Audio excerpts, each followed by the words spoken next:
The hundreds of thousands of warriors who lie in the fields of France in different graveyards are both Christian and Muslim, Orthodox and Jew, agnostics and unbelievers.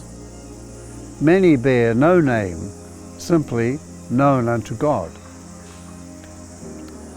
But the students of Sacred Heart who made the pilgrimage to honour you at Passchendaele in the cemeteries of Belgium, France and at the Menem Gate know that you were young men buried far from home. Your story now tells us what it's important to know. That it doesn't matter what is your religion, the colour of your skin, who you are, or the history of blood that flows in your veins. As long as each believes in truth and redemption and forgiveness, and in mercy and pity which dwells in each of our souls.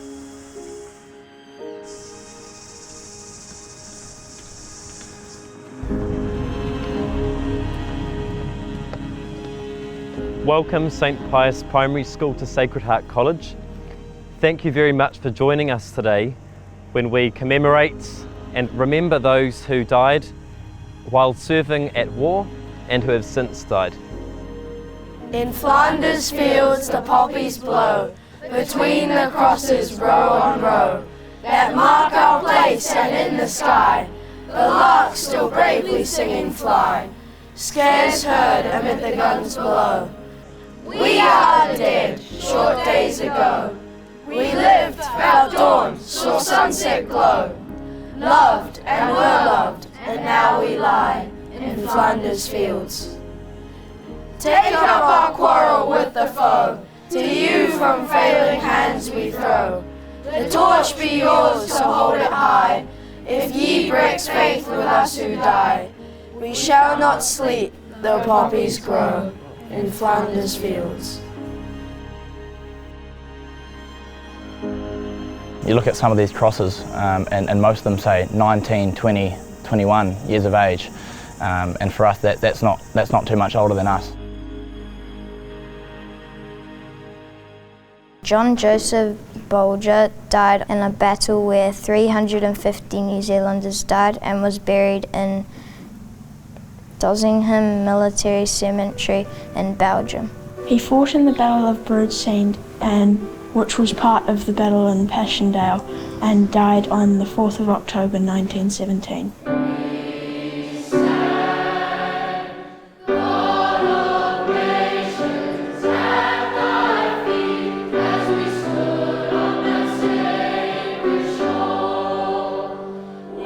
The soldier that we learnt about is Corporal Philip Manu Blake. He went to Sacred Heart College, Catholic school. He loved sports, he loved playing rugby, he was first 5'8". This was good for being in the army because you had to have good communication skills, listening skills, and you had to be very fit. Corporal Philip Manu Blake and many thousands arrived on Gallipoli shores on the 25th of April 1915, which is known as ANZAC Day. Corporal Philip Manu Blake fought in a battle on Chinook Bear. Before the day he died, he carried a wounded soldier back into the trenches. He died 9th of August 1915. He was 22 years old when he died. He also had a best friend called Daniel Connor, and he also travelled with him on the same boat, and they died on the same day. Daniel O'Connor is my great uncle. Daniel O'Connor came from a family of 11 children, and just after the war started, he signed up early. He's Trooper Daniel O'Connor, so that means he's a horseman. So he went with his horse to Egypt to train. Later, he was called up to go to Gallipoli. When they landed at Gallipoli, they landed on the wrong beach. So the Turkish was waiting for them, and most didn't even get to make it down to the shoreline. But Daniel O'Connor made it to under the rocks. and he stayed there for I think it was a few weeks.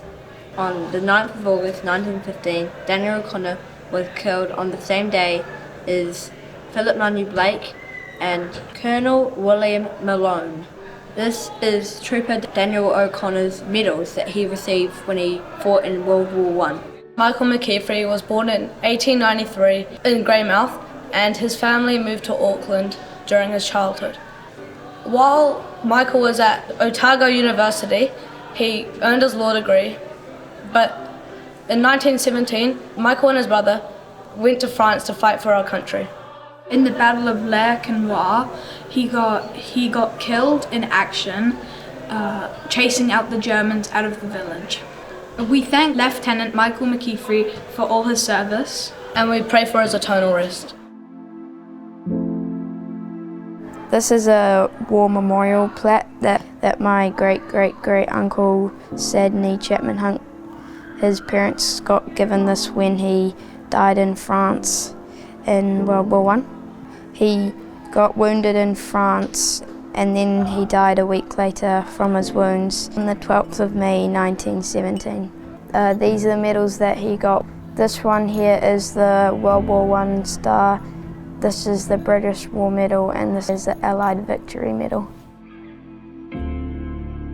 Valentine Blake was one of the first students at Sacred Heart College in 1903 to 1904. He was a fine scholar and a fine sportsman. He played for the first 11 cricket and first 11 rugby team at Sacred Heart College. It was said that if he continued at cricket, he would play for New Zealand someday. He received a lot of awards, especially in science, and was one of the top students at the time. He became second lieutenant for the Canterbury Mountain Rifles Regiment and continued training in Egypt. The Canterbury Mountain Rifles Regiment landed at Gallipoli and he survived all the battles, but he sadly died just a few days before the evacuation. For them to understand that, you know, these boys weren't much older than they were is just absolutely paramount. I think it's definitely eye-opening.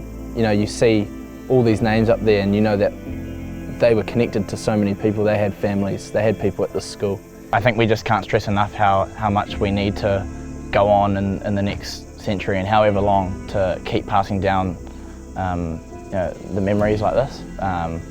Lest we forget, we chuck that phrase around, but it is true for us, and all the boys need to be knowledgeable of that and commemorate those that we've lost, because they were once a student here at Sacred Heart College just like us.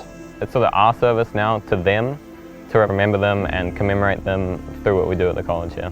Mothers who had to face the fact that they wouldn't have a husband or a son to come home to.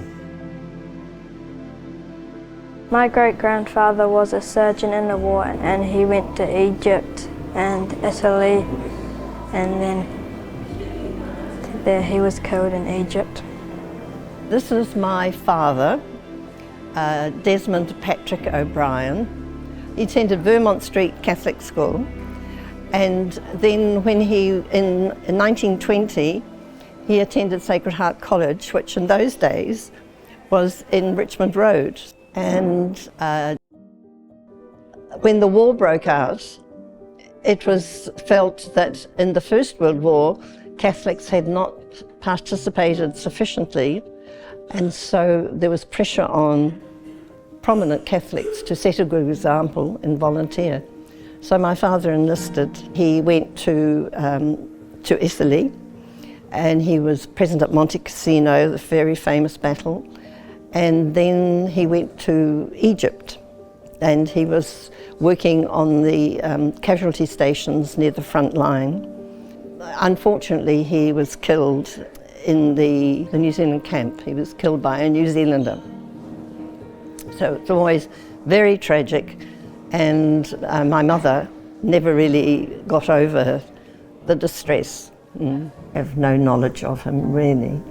And all I know is what my mother told me. And it was mostly tears. And she tried to keep his memory alive, like we would celebrate his birthday, for example. But great sorrow for her. and she never considered herself a widow. She was always a wife. You know, she was married to him.